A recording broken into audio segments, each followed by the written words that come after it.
Now looking at this, I can tell that that has been resoldered at some stage, which means that the camera has been serviced at some stage. It was unclear apart from that because everything else was pretty neat and tidy, and I couldn't really tell from the state of the leatherettes whether they'd been glued once or twice because everything had been done very tidily. So let's start getting this lot apart.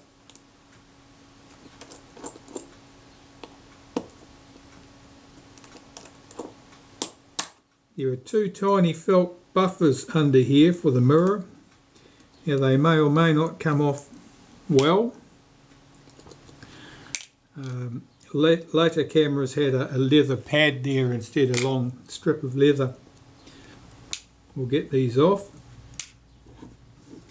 They're only, well, you can see what they look like. By the time I've swabbed around inside here with some naphtha and things, they won't be looking clean and tidy like that. So it may be not much likelihood that they'll remain. Okay, and take that little pinion off there. This screw is often very tight, and it is. Nothing unusual there then. Let's get a bigger screwdriver on here and apply some more leverage. That's better.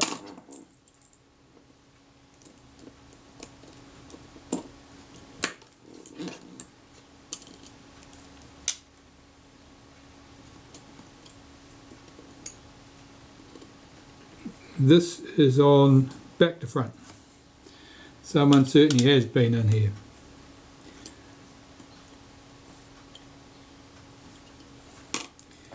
Sometimes you can get this lever wriggled out from under here easily. Other times it'll want to pop off the plastic insulator if you do that. So discretion being the better part of valour. I'll slacken this screw off, which just loosens this bracket enough that I can get this out. That little plastic insulator on the end is sometimes loose. If it is, you can put a touch of glue underneath there to hold it in place. It won't come to any harm if you do that, and it'll just save it from falling out or some other disaster like that.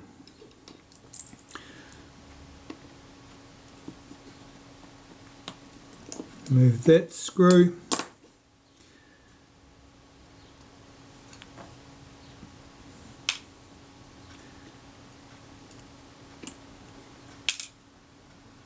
That pinion's got a washer on that side, a shim washer.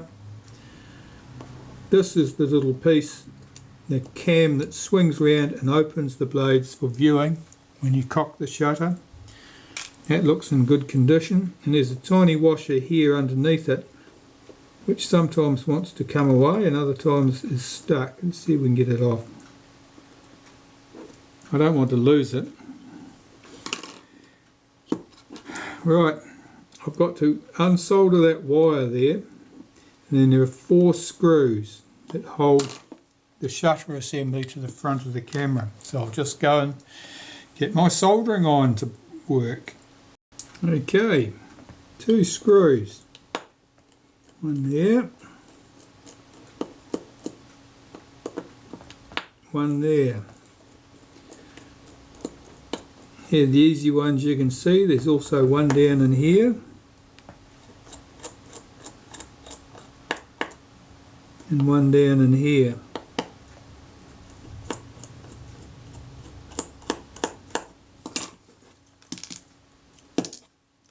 Just recover them. We'll straighten up that flash contact a bit. It should pull through. And we can lift the shutter off the front of the body. Now for the body itself, this lever, which is the shutter release, I'll remove that so I can make sure that it's clean and everything moves as freely as it should. The screws are very tight.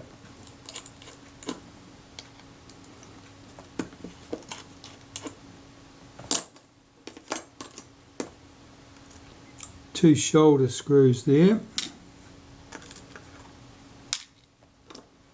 There's a spring under this. Very tightly wound spring. Quite unusual. This is the shutter release lever, and of course that needs to move freely. That feels alright. So that's pretty much the front of the camera stripped down. These leatherette patches don't need to come off, but if they're loose you might need to take them off and glue them back down firmly. And here I've got traces of the adhesive that was holding the leatherettes on the front of the camera. So I've got to clean all this off before I do anything else. There's no point doing any other work until you've got all the major filth off there, and then you can clean things down and get things ready for reassembly. But that's the front of the camera. Let's have a quick look at the shutter.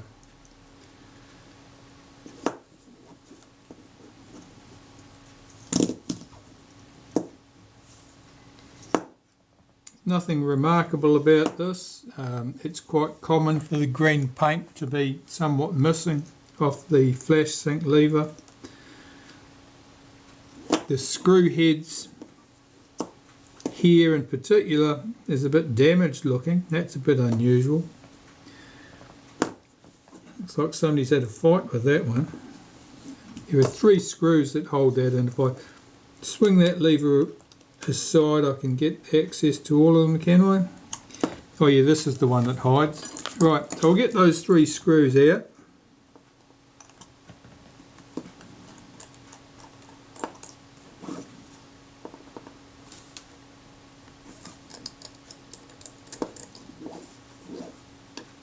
This is the damaged one.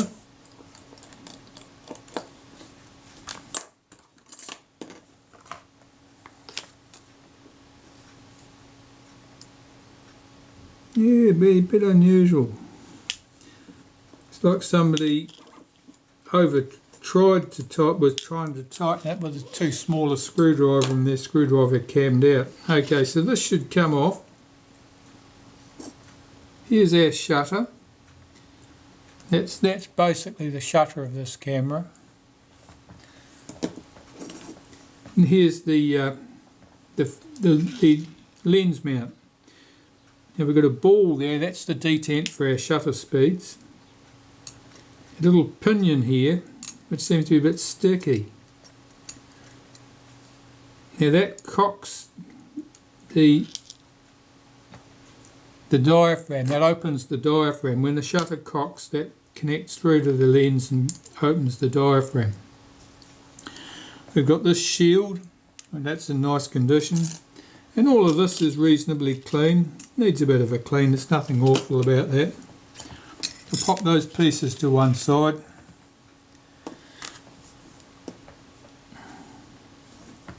And the shutter's probably quite good as it stands, but of course everything is coming to bits. Let me find the right tool for cocking this. It's got a D-shaped shaft here, and this tool's got a matching D shape on it. It's one that I stole from something else. Oh yeah, I took the end came from a retinette or something.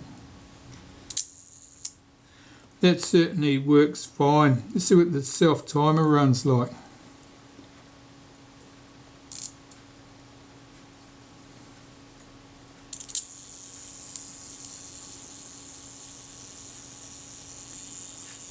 That's even running down nicely.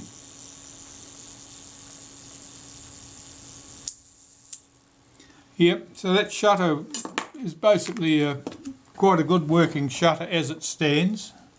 That should be no problem at all to service. It's always easier to service something that comes in working to start off with, compared with something that was completely broken and didn't do anything at all and might have multiple problems. Okay, so this, I'm going to put my shutter stuff all to one side, out of the way, so I don't get it covered in dust and filth. while I'm cleaning the front of this camera, because it's basically the same job as before. Scrape off this old adhesive.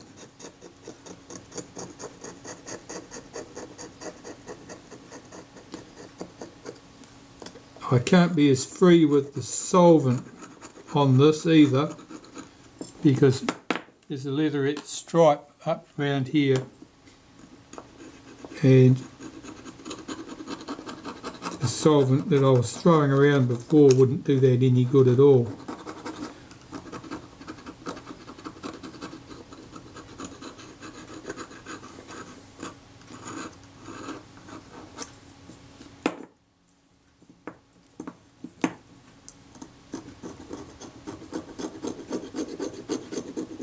And just as with the body, I'm using the back edge of this scalpel as a scraper. And that little piece there is to support the leatherette so it doesn't end up with a dimple where it covers that hole.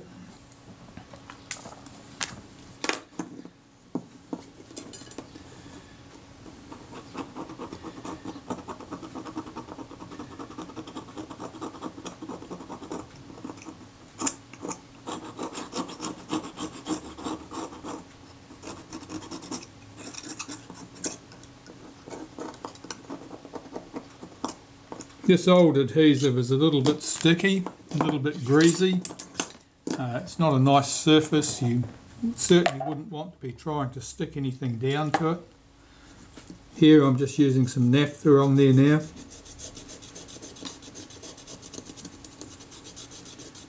The surface won't be as clean as the main camera body, but as I said, I don't want to use the more aggressive solvent on here.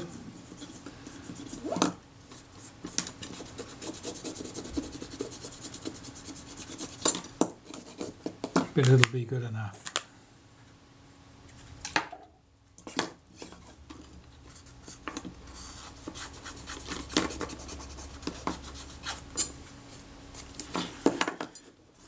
Right, so this front panel,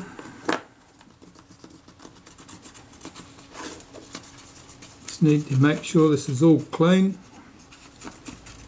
Remove all traces of old grease and stuff because I'll be replacing it with new grease, new clean tidy grease that actually lubricates instead of just clogging things up. That's particularly important for where the shutter release runs down here, because when you've got broad flat surfaces sitting together, sticky grease will cause you problems. It will mean that things do not move as freely as they otherwise should.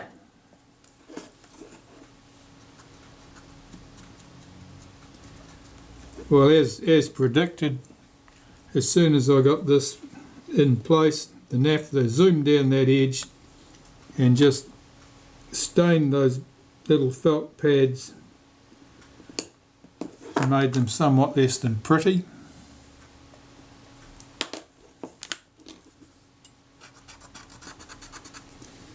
So I'll probably cut a little leather buffer for that instead.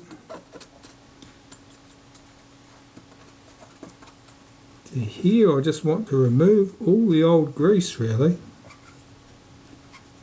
Old grease, quite apart from not being very useful anymore, will almost certainly have trapped dust particles and grit, and so it becomes a grinding paste rather than a lubricant given enough time. I'm just making sure that this gear set here rolls smoothly enough. This couples to the meter drum, of course.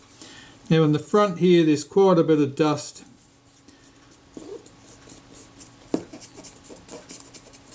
Some of that will have come from me dealing with those leatherettes. some of it would have been in there already. I've got to make sure I get all that clean.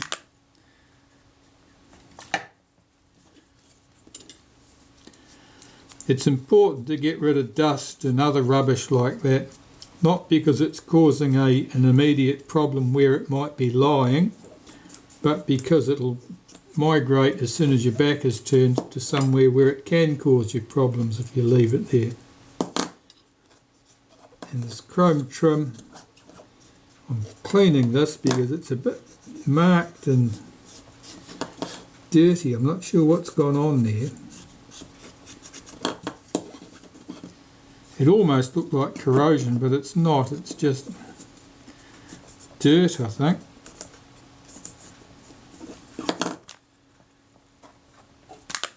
It's all much easier to do this when everything is in pieces and when it's all back together.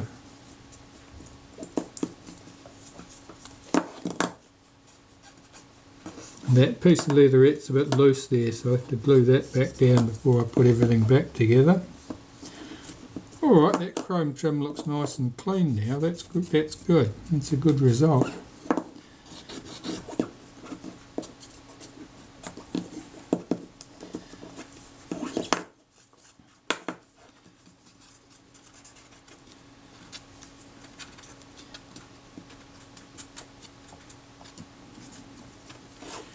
They used to say that a leaf-shuttered camera needed to be serviced at least once every decade to be remain in good working order, and certainly a Retina Reflex would be right at the front of the queue of things that need to be serviced in order to stay in good working order because of the level of complexity.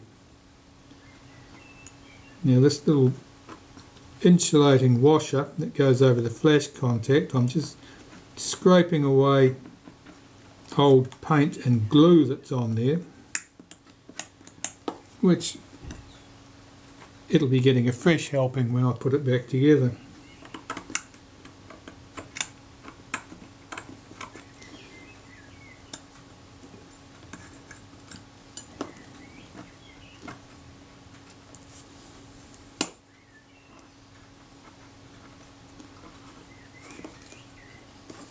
That's fine. Let me put that with my shutter stuff.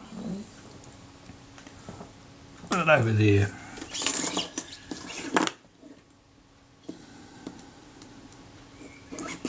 Alright, I'm quite happy with the state of that. I'll just lift that leatherette patch off, clean it and glue that back down. And we'll consider the front done at that point.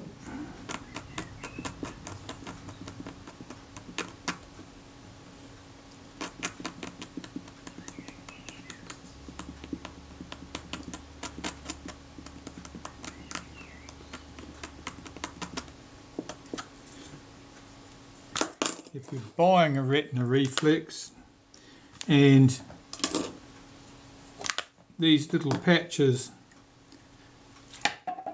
have been obviously off and put back on and probably not even nice and square, that's usually a sign that someone has been at the camera trying to service it and didn't know what they were doing, because you don't need to remove these very much at all. So someone who's removed them, it's usually a sign that either they were loose like this and it was a rescue operation, or they didn't know what they were about and they were taking things off that didn't need to be disturbed. I'll glue that back, and next time you see me I think we'll be looking at the shutter. Time to start stripping down this shutter. I've got a front taken from an old a Reflex S body, I think. It makes a handy jig for supporting the shutter while you're working on it.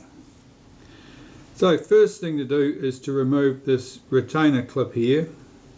If you rotate that, you can get the hole in it to line up with the slot there, and it's easier to get your tweezers in underneath it and lift that retainer clip off. It's just a circlip for all practical purposes. There's the speed settings cam plate. This is the latch that holds the shutter in the cocked position.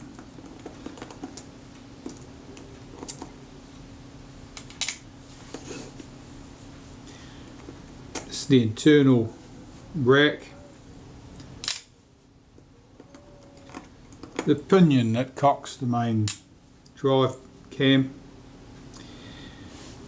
Okay, let's start on some of this. I'll unhook the main spring.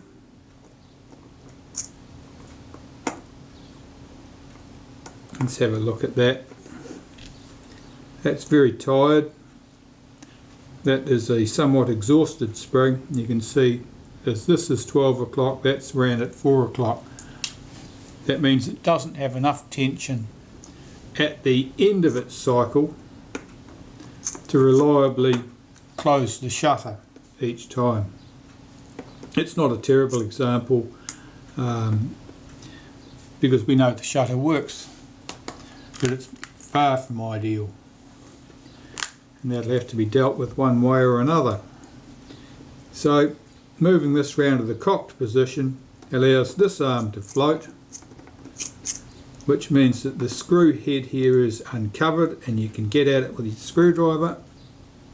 That's unusually tight.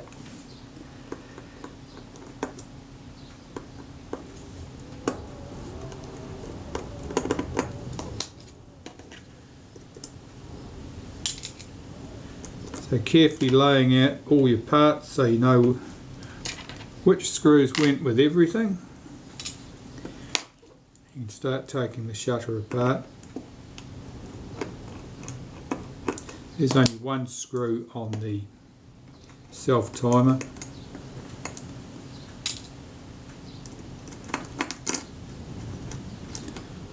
And the two speed trains I'll clean in the ultrasonic cleaner.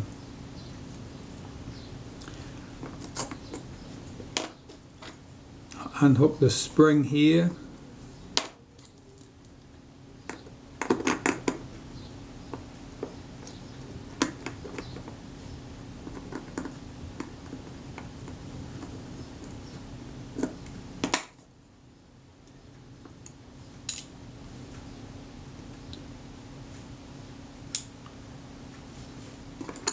Lift off that top plate. Lift off the moving flash contact, release that catch, lift off this spring loaded piece, lift out the shutter release, and I really need a pair of needle nose pliers to get that spring and unhook it from that arm. Right, I'll put a screwdriver down in there to stop the arm from pushing away as I'm trying to unhook the spring. There, I can unhook the spring without having to stretch it out for miles.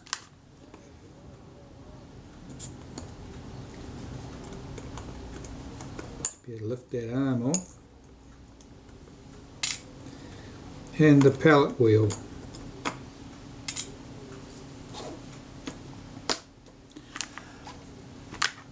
This post here has a little notch either side of it, so with a suitably modified screwdriver that'll come loose. This one should do the job.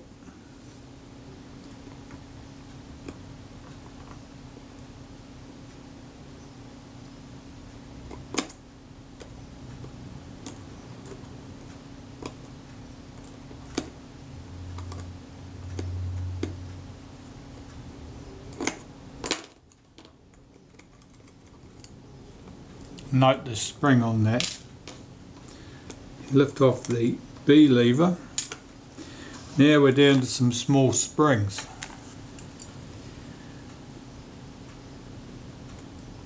This one fits in a groove around that post, and the one here is the one that's particularly good at getting away. So I'll put a pair of tweezers over the centre to stop it running away, and I'll unhook it using another pair of tweezers.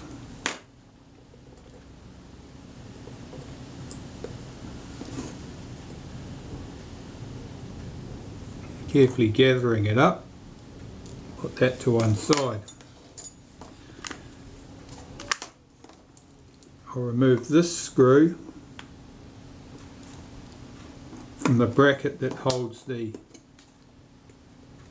main spring.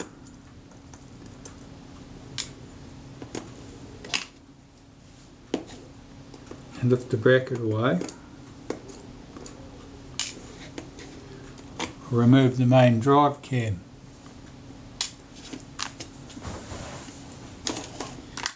That's it basically for the top of the shutter. So I'll tip it out of my jig, put it on my all-purpose block of wood and start at the back of the shutter. There are 3 screws that hold this plate on the back.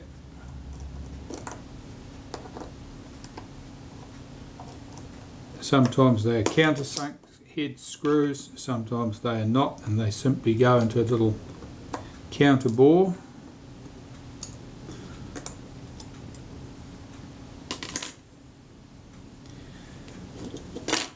This is the lever that sets our flash sync speeds and self timer.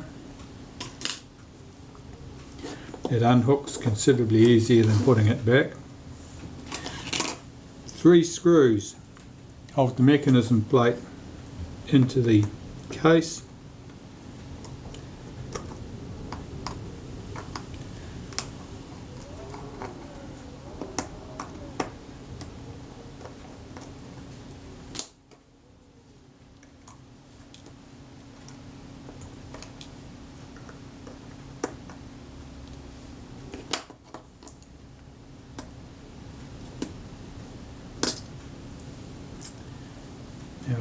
So there's our case. There's virtually nothing in this case except that plate. Here's our shutter, 6 blades. One of them in the same position as the first blade, the cover blade. I'll tip all those off. The blades look in very good condition. No sign of corrosion on those as far as I can tell. And the mechanism plate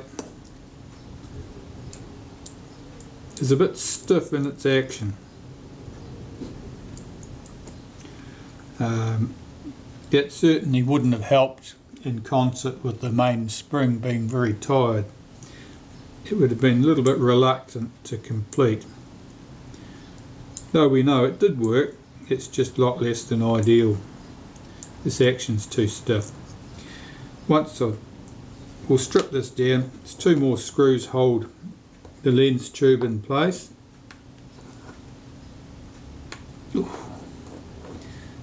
Someone has been very enthusiastic doing the screws up here. The screws are, of course, quite small, sort of in the order of 1.6 millimeters, and so going crazy tightening them up is looking for trouble. There's the lens tube, here's the blade actuating ring.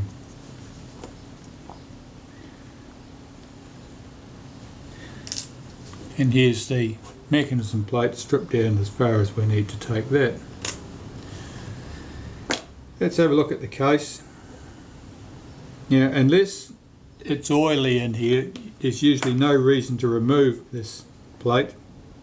If it's oily, you remove the plate to make sure that you can clean away any oil that's got behind it. But if it's not oily, that's not an issue. So I'm just going to check that the 3 screws are all snug. And they are. So that case can just be cleaned now. You can see it's pretty good. That just needs to be cleaned with naphtha, as with the other components. And then put everything back together. Easy.